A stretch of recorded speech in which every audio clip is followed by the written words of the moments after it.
What's the meaning of compound?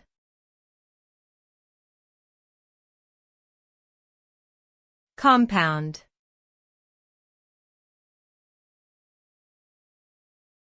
Compound.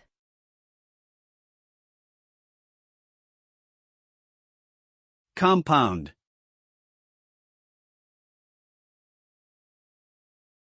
Compound.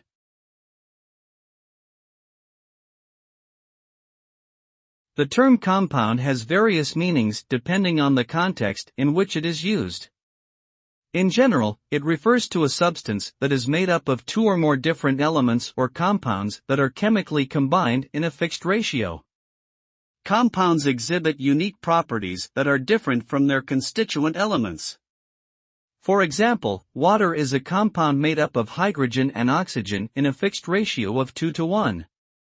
The resulting molecule exhibits properties that are distinct from both hydrogen and oxygen, such as its ability to dissolve polar substances and its high boiling point.